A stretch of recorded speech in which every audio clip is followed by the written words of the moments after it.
지난 두 주간은 고통에 대해 살폈습니다. 고통은 인류의 최대 숙제이자 변증에서도 가장 어려운 주제라 했지요. 사람들은 고통을 이겨보려고 원인도 찾아보고 해결책도 찾아보았지만 아무도 답을 얻지 못했습니다. 오직 성경만이 고통의 참 원인이 죄라고 명백하게 밝혀주면서 그 고통이 불공평과 불이라는 악과 뒤엉켜 있는 현실을 보여준다 했습니다. 그리고 성경은 그 고통에서 벗어날 수 있는 유일한 방법을 가르쳐 주는데 바로 우리 고난에 동참하시고 우리의 아픔을 함께 겪으신 하나님, 곧 주 예수 그리스도를 믿는 방법이라 했습니다. 고통은 하나님이 우리를 사랑하시는 방법인 동시에 또 우리가 하나님을 사랑하는 방법이기도 하다 그랬지요. 고통이 사랑입니다. 그래서 우리는 고통을 겪는 이웃을 볼 때 이 사랑 하나만 생각하고 그 고통을 사랑의 계기로 삼도록 애써야 됩니다. 주님이 우리를 아프게 사랑하셨으니까 우리 역시 이웃을 아프게, 아무리 눈물이 나도 끝까지 사랑할 수 있어야 되겠지요. 오늘은 단테의 변증학을 보겠습니다. 단테를 평생 흠모한 화가 보티첼리가 그린 단테 초상입니다. 단테는 세계사 시간에 배운 유명한 이탈리아 시인이지요. 신곡의 저자로서 르네상스의 정신적 기둥이 된 인물입니다. 신곡은 제목만 알고 내용은 모르는 분들이 많지요. 한마디로 기독교 복음을 설명하는 변증서입니다. 그런데 놀랍게도 복음과 반대되는 사상, 그러니까 수천 년을 이은 그리스 로마의 신화를 이용해 복음을 전하고 있습니다. 말하자면 단테 자신의 민족 문화를 복음의 변증에 활용한 셈이지요. 노래부터 한 대목 들읍시다. 김민기 작사, 송창식 작곡의 내 나라 내 결의 중간 대목입니다. 노래도 송창식 씨가 부릅니다. 보라동해에 떠오르는 태양, 누구의 앞길에서 호님이 지나 찬란한 성조의 문화 속에 고요히 기다려온 우리 민족 앞에. 이 노래는 갈망입니다. 우리 마음 깊은 곳에 오래오래 간직되어 온 갈망입니다. 무엇을 향한 갈망인지는 지금쯤 여러분도 짐작하실 수 있어야 됩니다. 요즘 한류, 코리안 웨이브, 한류가 세계 곳곳으로 뻗어가고 있지요. 정말 보기 좋습니다. 온 세계가 한국 문화를 즐기는 걸 보면 한국인으로서 정말 자랑스럽습니다. 그런데 한류의 내용은 복음과 아무 상관이 없지요. 반성경적 내용이 오히려 많습니다. 왜요? 한류는 교회가 주도하는 게 아니거든요. 교회는 오히려 뒷전으로 밀려나 있습니다. 한류라는 이 어마어마한 에너지를 활용 못하는 지금의 상황은 너무나 안타깝습니다. 한류의 원동력이 뭐겠습니까? 찬란한 선조의 문화 속에 우리 결의의 문화 사랑이겠지요. 우리 민족은 외적의 침입을 1000번 이상 받았으면서도 힘이 생길 때마다 무기는 안 만들고 대신 책을 만들었습니다. 5000년을 그렇게 꿋꿋이 살아오다 보니까 그 어느 민족보다 뛰어난 문화, 특히 놀라운 인문학 유산을 일구어 왔습니다. 인류가 길이 보존할 기록 자료를 유네스코가 세계 기록 유산, 영어로 Memory of the World라는 이름으로 모으는데 일본이 7개, 황하 문명의 원조 중국은 13개인 반면 우리는 현재 16개를 올렸습니다. 조선 왕조실록, 승정원 일기, 훈민정음, 해례, 직지, 동의보감, 올라가지 않은 유교 서적 모험 이런 것들 보면 정말 볼 때마다 가슴이 벅차오릅니다. 이런 문화 역사의 중심에 있는 인물은 아무래도 세종대왕이겠지요. 세종 시절 우리나라는 학문과 문화가 이 절정에 올랐습니다. 그 가운데서 백미는 세종대왕이 직접 창제한 한글이지요. 쓰기 좋고 읽기 좋고 표현력도 탁월한 데다가 최첨단 컴퓨터 시대에도 너무나 잘 맞는 신비로운 글이 한글입니다. 세종대왕은 그냥 우리 한국 문화의 상징입니다. 우리는 세종대왕을 보유한 참 자랑스러운 민족이지요. 그런데 세종대왕을 생각할 때마다 욕심이 생깁니다. 우리도 셰익스피어하고 단테가 있었으면 좋겠다. 그런 욕심입니다. 셰익스피어는 극작가입니다. 희곡이라는 장르를 통해 인간과 사회를 정확하게 묘사해서 삶을 이해하고 느끼고 즐길 수 있게 만든 사람입니다. 셰익스피어 덕분에 영어가 또 고품격 언어로 자리를 잡았지요. 요즘 한류 드라마 가운데 K-드라마가 인기를 점점 얻는 것을 보면 어쩌면 셰익스피어가 곧 탄생할 수 있을지도 모르겠습니다. 단테는 누굽니까? 셰익스피어와 더불어 세계 문학계를 양분하는 거물인데 희곡 대신 시를 썼습니다. 가장 유명한 게 바로 신곡이지요. 이게 민음사판입니다. 이거 지옥편이고 연옥편, 천국편이 있습니다. 그런데 이 단테는 셰익스피어와 달리 자기 작품에 기독교 복음을 꾹꾹 눌러 담았습니다. 복음을. 그것도 그냥 복음이 아니라 이방 신화와 비교한 복음. 그러면서 이방 종교를 뛰어넘는 기독교 복음의 능력을 아름다운 시로 만들어 세계에 전했습니다. 셰익스피어가 위대한 문학가라면 단테는 한마디로 위대한 변증가입니다. 단테를 읽으면 우리가 복음을 변증하기 위해 우리 결여의 문화, 우리의 신화, 전설, 종교 이런 것들을 어떻게 활용할 수 있는지도 배울 수 있습니다. 단테는 다른 저서도 썼습니다만 신곡 하나만 잘 알면 됩니다. 단테가 신곡이고 신곡이 또 단테입니다. 생애를 간단히 보면 중세가 저물던 1300년 전후에 정치가, 학자, 시인으로 살았습니다. 특히 보통 단테, 페트라르카, 보카치오 이 세 사람을 엮어서 르네상스 3대 시인이라 부릅니다만 단테가 이 두 사람, 나머지 둘보다 40년 정도 선배라서 사실은 페트라르카와 보카치오의 스승입니다. 제가 보는 바로는 르네상스라는 엄청난 운동을 시작하고 주도한 책이 바로 신곡입니다. 신곡은 저승 여행기입니다. 단테 자신이 상상 가운데, 생각 가운데 저승의 세 영역, 곧 지옥과 연옥과 천국을 직접 여행해 본 이야기를 쓴 건데 지옥편이 31곡을 포함해서 34곡, 연옥편, 천국편이 각각 33곡 해서 총 100곡입니다. 신곡을 보면 단테의 깊은 신학 지식, 현실 사회에 대한 예리한 분석, 그리고 조국과 교회를 향한 뜨거운 애정을 느낄 수 있습니다. 특히 썩어가는 교회를 향한 경고는 200년 뒤에 있을 마르틴 루터의 개혁을 생각나게 하는 정도입니다. 프랑스의 계몽주의 사상가 볼테르 아시죠? 볼테르는 단테에 대해 이렇게 말했습니다. 단테의 명성은 갈수록 높아질 것이다. 왜냐하면 아무도 안 읽을 것이기 때문이다. 볼테르다운 풍자지요. 신곡의 가치를 폄훼하면서 아예 읽지 마라 그렇게 주문하고 있습니다. 그런데 아무도 안 읽을 거라 이 말은 사실 일리가 있습니다. 내용이 사실은 너무 어렵거든요.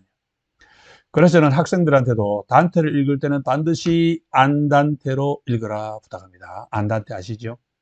급하지 않게 읽어라. 신곡이 왜 어렵겠습니까? 단테의 학문이 깊어 그렇습니다. 우선 성경을 너무 많이 합니다. 너무나 광범위하고 깊이 있게 합니다. 거기다 신학도 아주 깊이 있게 꿰뚫고 있습니다.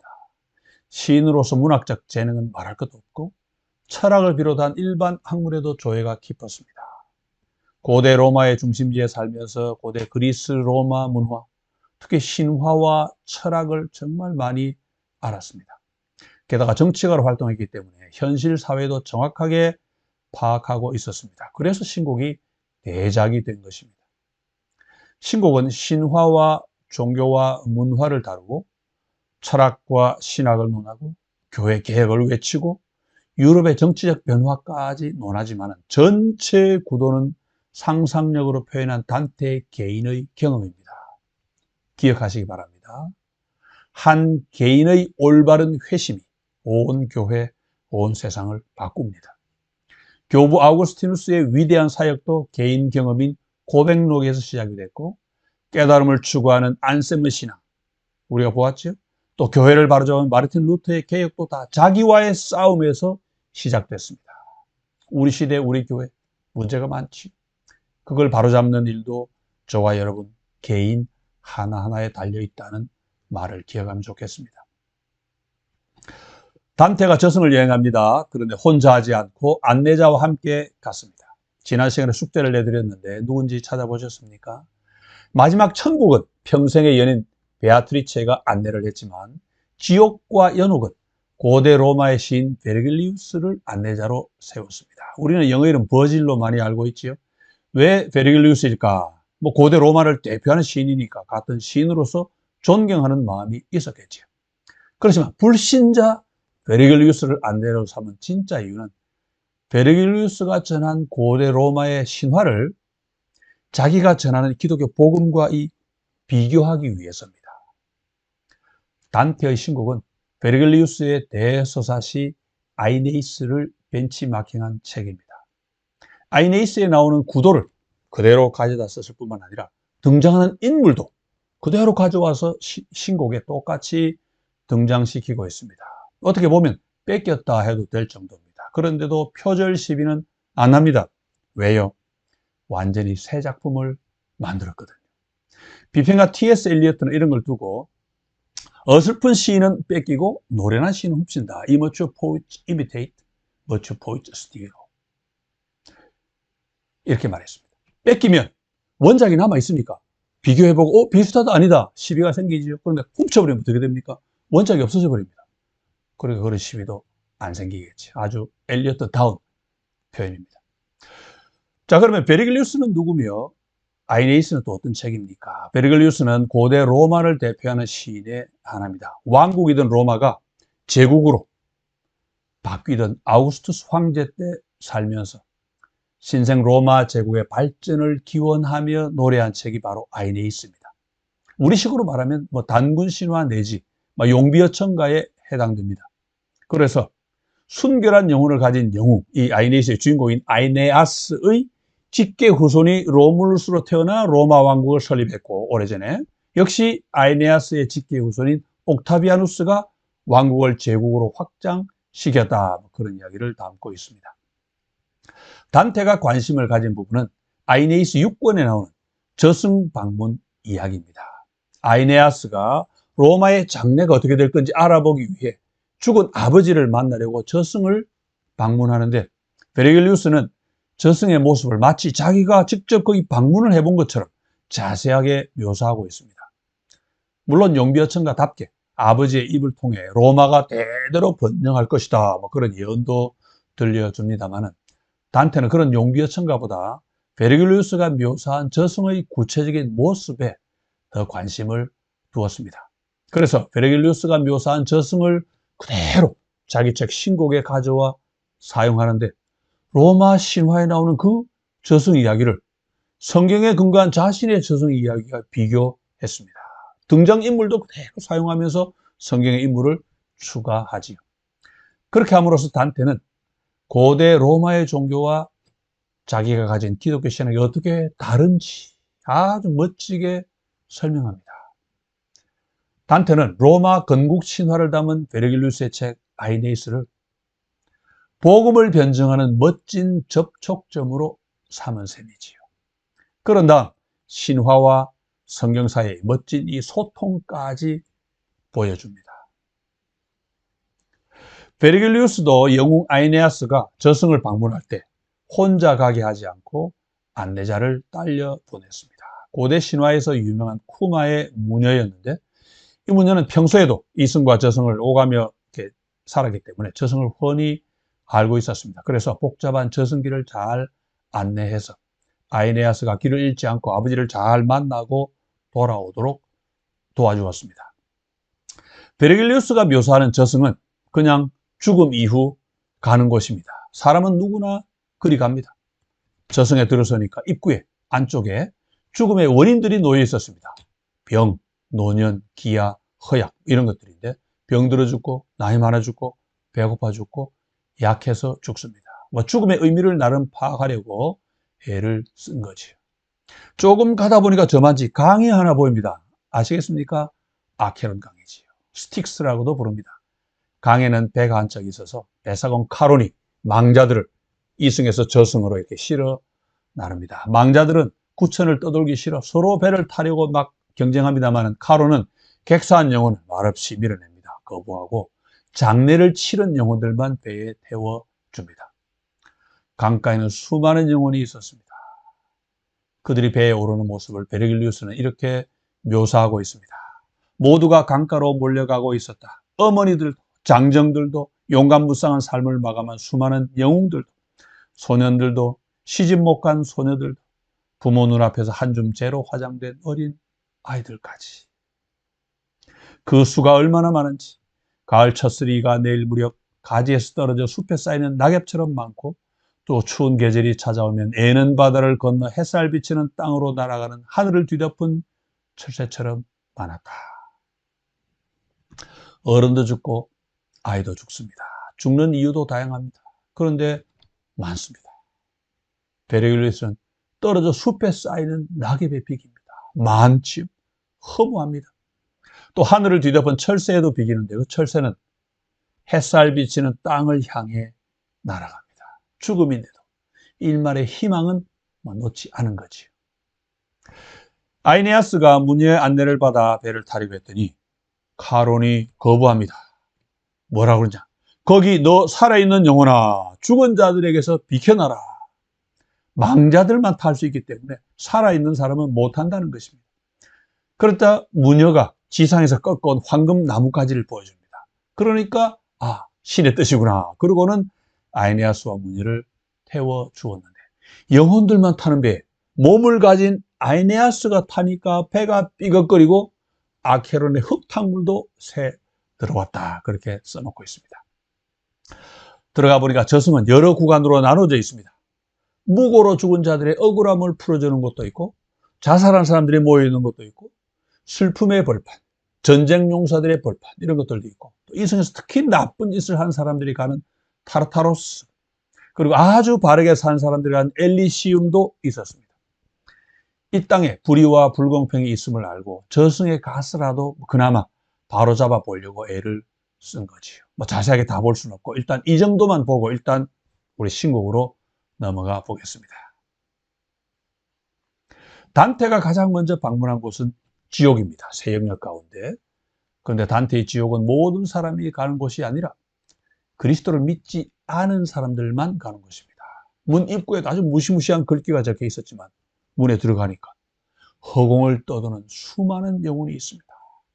지옥에 왔는데 그 지옥에 마저 적당한 자리가 없어서 그렇게 지옥 입구 구천을 떠돌고 있는 거죠. 누구겠습니까? 이승에서 큰 공도 안 세웠지만 그렇다고 뭐 큰 죄도 안 지은 사람, 그러면서 남 하는 대로 그냥 대충 살아갔던 그런 사람들입니다. 말하자면 대부분의 인류가 거기 있습니다.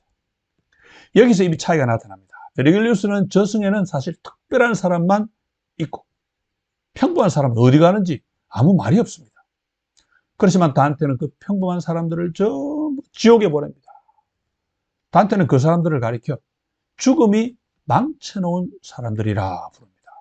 로마 신화의 죽음은 자연현상이지요. 하지만 단테는 죽음이 인간을 망친다. 그래서 죽음이 자연현상이 아니라는 것을 분명히 보여줍니다. 그리스도를 모르는 인류의 운명입니다. 주님이 말씀하신 넓은 길을 간 사람들이 거기 지옥 입구 허공을 떠돌고 있습니다. 조금 가니까 강이 보입니다. 아케론이지요. 이것도 다르지요. 베르길리우스의 아케론은 저승의 강, 그러니까 사람은 누구나 다 건너가는 강이었습니다. 그런데 단테의 아케론은 지옥의 강, 죄 지은 사람들만 건너는 강이 됐습니다. 단테도 강 입구에서 배에 오르는 수많은 영혼을 지켜보았습니다. 얼마나 많은지 모릅니다. 그리고는 베르길리우스하고 비슷한 설명을 덧붙입니다. 가을이 되면 잎 하나 가지고 또 하나 가져 가지가 땅에 떨어진 채 잎 모두를 내려다볼 때까지 떨어지는 것처럼 아담의 악한 자식들도 같은 방식으로 하나씩 하나씩 강둑에서 몸을 던진다. 신호에 따라 새가 미끼를 향해 달려드는 것처럼. 단테도 베르길리우스와 똑같이 영혼들을 낙엽에 비깁니다. 그런데 여기서는 가지가 내려다봅니다. 그냥 허무한 게 아니라 그걸 느끼는 어떤 존재가 있습니다. 단테는 새의 비유도 그대로 가지고 옵니다. 그렇지만 베르길리우스의 새가 햇살 비치는 땅을 향해 날아가 일망의 희망을 갖는 것과는 달리 여기서는 미끼를 향해 달려듭니다. 영원한 파멸입니다. 희망은 없습니다. 왜요? 여긴 지옥이니까요. 벳사공 카론도 다릅니다. 신화의 카론은 말없이 영혼들을 저승으로 실어 날랐습니다. 하지만 단테의 카론은 영혼들에게 저주를 퍼붓고 노를 휘둘러 때리기까지 합니다. 신화의 가론은 착한 사람, 나쁜 사람 다 실어 나르지만 단테의 가론은 오직 죄인들만 실어 나릅니다. 그래서 베사공 가론을 죄인을 심판하는 천사의 모습으로 그렸습니다. 이게 미켈란젤로가 그린 가론입니다. 시스티나 성당 정면에 있는 최후의 심판 그림, 지옥 부분에 있는 내용인데 노를 휘두르고 있지요. 그러니까 이건 베르길리우스의 가론이 아니고 단테의 신곡에 나오는 가론이구나, 그걸 알 수가 있습니다. 자, 단테가 배를 타려고 했습니다. 그랬더니 가론이 고함을 지릅니다. 거기 너 살아있는 영혼아, 죽은 자에게서 비켜나라. 베르길리우스의 가론이 한 말하고 똑같습니다. 산 사람이기 때문에 못한다. 그것까지도 베르길리우스와 똑같습니다. 그런데 뜻은 정반대입니다. 무거워서가 아니라 거꾸로 가벼워서 못 태워준다 그랬습니다. 단테는 가볍기 때문에 더 가벼운 배를 타야 된다 그랬습니다. 여기서 이제 단테의 천재성이 또 드러납니다. 신화에서는 죽은 사람이 가볍고 산 사람이 무겁습니다. 왜? 몸이 있으니까요. 그런데 단테의 신고에서는 죽은 사람이 무겁고 산 사람이 가볍습니다. 왜요? 죽음의 뜻이 완전히 달라졌기 때문이지요. 단테가 말하는 죽음은 몸의 죽음이 아닌 영혼의 죽음입니다. 죽은 사람은 영원한 저주로 가는 사람입니다. 신화에 나온 용어를 그대로 사용하는데 뜻은 180도 달라졌습니다. 그럼 왜 죽은 사람이 더 무겁습니까? 죄의 무게 때문이지요. 산 사람은 그리스도를 믿어 죄의 짐을 벗어버린 사람입니다. 그래서 가볍습니다. 그래서 더 가벼운 배를 타고 지옥이 아닌 연옥이나 천국으로 가야 됩니다. 그래서 단테도 결국 그 배를 못 탔습니다. 단테는 고대 신화의 상징 하나를 가지고 와서 그걸 뒤집어 가지고 죽음의 참뜻을 밝혀줍니다. 죽음은 자연스러운 현상이 아니라 죄 때문에 주어진 형벌이라는 거지. 무거운 짐입니다. 그 짐을 진 사람은 다 지옥의 아케론을 건넙니다. 영원한 멸망으로 가는 거지. 신화에 등장하는 아케론과 카론과 배를 이용해 기독교 복음을 설명합니다. 단테는 신화와 성경을 함께 사용함으로써 신화가 가진 의미하고 한계를 한꺼번에 밝혀줍니다. 성경이 말하는 것처럼 신화는 죄 지은 인간이 하나님을 더듬어 찾다가 만들어낸 겁니다. 그렇기 때문에 좋은 의도에서 나온 겁니다. 아케론도 카론도 그래서 생겼습니다. 하나님을 찾고자 하는 마음이 거기 담겨 있습니다. 진리를 추구하는 마음, 구원을 바라는 열망이지요. 그렇지만 결과는 안 좋습니다. 왜요? 죄 때문에. 죄가 가리고 있으니까요. 그래서 참 하나님을 못 만나고 대신 신화를 만들고 종교를 만들었습니다. 죄 때문에 죽음이 왔는데 그걸 모르니 가난이나 질병이 죽음의 원인이다 그러고 맙니다. 그것들은 죽음의 계기일 뿐 원인은 아니지요. 그렇지만 참 원인은 모릅니다. 그래서 구원의 방법도 알 수가 없지요. 지난주 고통 때 보았던 불교나 고대 신화나 다 같은 한계를 갖고 있습니다. 단테는 베르길리우스가 그린 자연의 생사 문제를 영혼의 생사 문제로 바꾸어 복음을 전합니다. 신화가 열망만 갖고 성취하지 못한 그 목표를 복음을 통해 명확하게 보여준 대작이 바로 신곡입니다. 단테는 또 애국자입니다. 로마를 사랑한 애국자입니다. 단테가 사랑한 로마는 두 나라의 수도였습니다. 하나는 이 땅의 나라, 로마 제국의 수도, 또 아직 통일을 이루지 못한 이탈리아의 중심 도시입니다. 다른 하나는 천국의 수도입니다. 단테 당시 로마는 교황청이 거기 있었습니다. 하나님의 나라를 상징하는 교회의 중심 도시였지요. 그런데 단테는 이 두 로마를 동시에 사랑했습니다. 때로 살다 보면 이 땅의 나라를 사랑하는 일하고 하나님의 나라를 사랑하는 일이 충돌을 일으킬 때도 있지만 단테는 이 둘을 함께 사랑하는 좋은 방법을 알고 실천했습니다. 고대 로마의 정신적 유산을 잘 활용해서 천국 로마의 진리를 사람들에게 전하는 방법입니다. 고대 로마 사람들은 신을 그리스 때는 제우스, 로마 때는 유피테르 그런 이름으로 섬겼지만 단테는 마치 바울이 아테네에서 했던 것처럼 그 이름을 그대로 쓰면서 그러면서도 참 하나님을 소개해 줍니다. 구한말 우리 신앙의 선배들도 나라를 사랑함으로써 하나님을 사랑했습니다. 일제강점기에도 하나님을 사랑하는 그게 곧 또 나라를 사랑하는 방법이었습니다. 지금도 잔재청산이 제대로 안 돼 삐걱거리지만 그래도 독립된 나라가 있고 문화 역량으로 세계에 공헌하고 있습니다.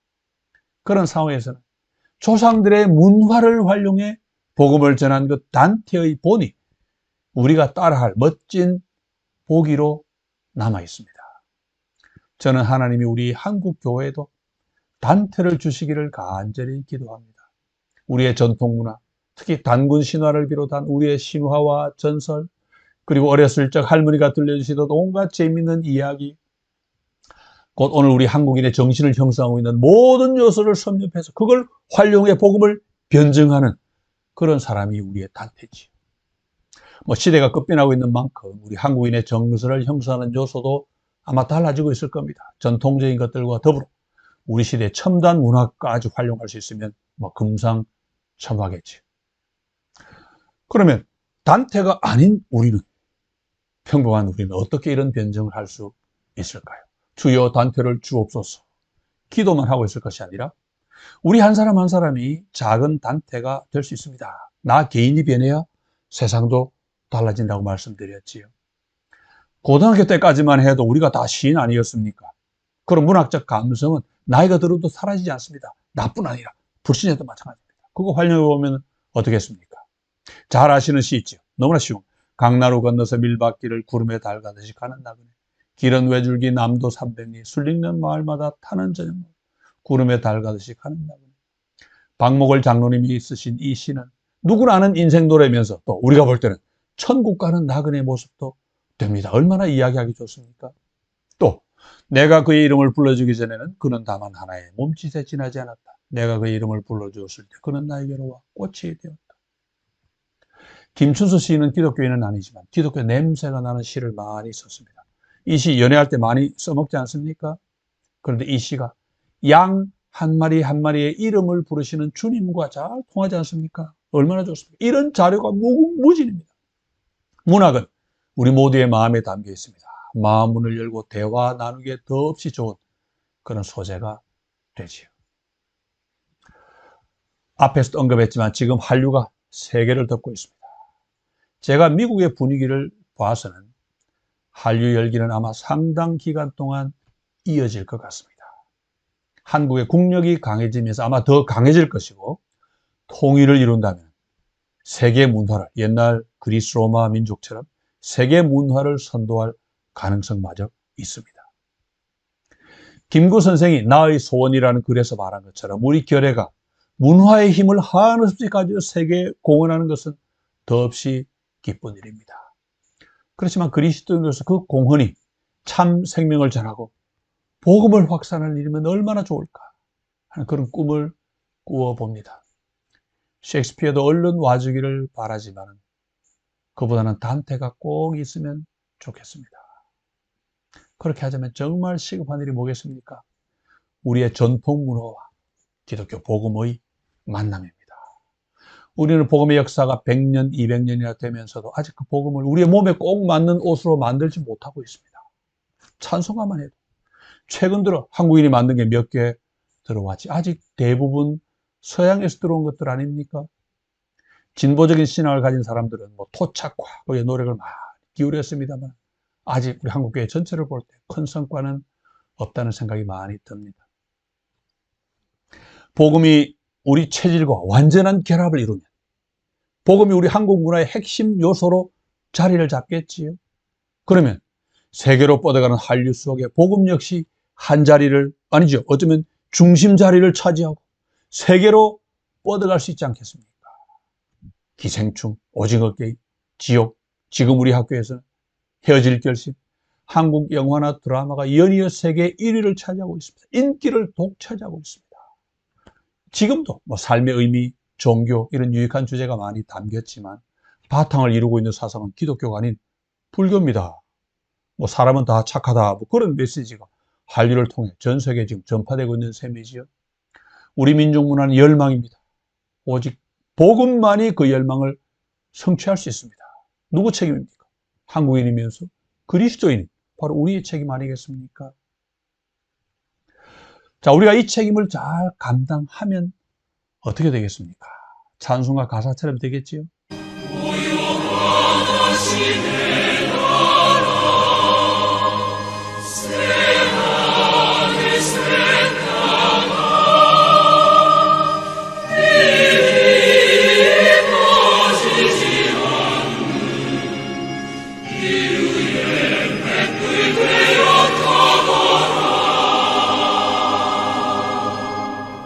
우리 교회가 복음으로 온 인류의 횃불이 된다. 생각만 해도 가슴 벅차지 않습니까? 김구 선생의 열망, 김민기, 송창식이 노래 부른 그 갈망은 오직 복음으로만 성취할 수 있습니다. 우리가 앞장을 서고 우리 자녀들도 잘 가르쳐서 우리가 그런 일을 할 수 있으면 정말 좋겠습니다. 다음 주에는 파스칼의 변증을 배워보겠습니다. 파스칼은 유명한 수학자, 물리학자, 신학자, 문학가, 철학자였습니다. 팡세라는 작품은 모르는 사람이 없지요. 내년이면 탄생 400주년이 되는 옛날 사람입니다만 우리 시대에도 그대로 활용할 수 있는 참 좋은 변증을 여러 분야에서 멋지게 만들어준 분입니다. 한 주간 지내시면서 파스칼의 내기, 영어로 파스칼 웨이저라고 하는 게 뭔지 한번 알아오시면 좋겠습니다.